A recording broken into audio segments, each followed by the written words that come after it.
ചർച്ച പരാജയപ്പെട്ടതിനു ശേഷം ആശമാർ പറഞ്ഞത് അനുഭാവപൂർവ്വം കേട്ടെന്നായിരുന്നു ആരോഗ്യമന്ത്രി വീണ ജോർജിന്റെ പ്രതികരണം. സമരത്തിൽ നിന്ന് പിൻവാങ്ങണമെന്ന് സർക്കാർ ആവശ്യപ്പെട്ടു. ആശമാരുടെ കാര്യത്തിൽ സ്വീകരിക്കാൻ കഴിയുന്ന എല്ലാ നടപടികളും സ്വീകരിച്ചിട്ടുണ്ട്. യാഥാർത്ഥ്യബോധത്തോടെ കാര്യങ്ങൾ കാണണമെന്നും വീണ ജോർജ് പ്രതികരിച്ചു. ഓണറേറിയം 3 ഇരട്ടി കൂട്ടണമെന്ന ആവശ്യം പലതും കണക്കിലെടുത്തേ പരിഗണിക്കാൻ കഴിയൂ എന്നും വീണ ജോർജ് വ്യക്തമാക്കി. സ്റ്റേറ്റ് എടുക്കുന്നത് പോസിറ്റീവായിട്ടുള്ള നിലപാട്, ഇത് പറ്റില്ല എന്നുള്ള നിലപാടല്ലല്ലോ. ഞാൻ മുൻപും പറഞ്ഞിട്ടുള്ളത് പോലെ തന്നെയാണ്. പക്ഷെ അത് ഇത്ര വേണം എന്നുള്ളത് സംബന്ധിച്ച കാര്യത്തിൽ അങ്ങനെ നമുക്കൊരു ഗവൺമെന്റിന് ഒരു ജനാധിപത്യപരമായിട്ടുള്ള നിലയിലാണ് മുന്നോട്ട് പോകാനായിട്ട് കഴിയുക.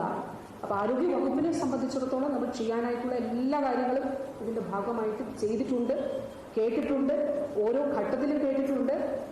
ആശമാരുടെ സംഘടനകൾ ആശമാർ എന്ന് പറയുന്ന വിഷയങ്ങളിൽ ഇടപെട്ടിട്ടുണ്ട്. അതിൽ ആവശ്യമായിട്ടുള്ള ന്യായമായിട്ടുള്ള രീതിയിൽ തന്നെ ആരോഗ്യവകുപ്പ് എല്ലാ കാര്യങ്ങളിലും അതിൽ നിലപാടെടുത്ത് തന്നെ പോയിട്ടുമുണ്ട്.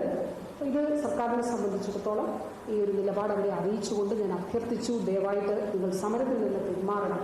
നമുക്കതിന് ശേഷം നമുക്ക് മുന്നോട്ട് എങ്ങനെയാണ് എന്നുള്ളത് സംബന്ധിച്ച് ആലോചിക്കാം.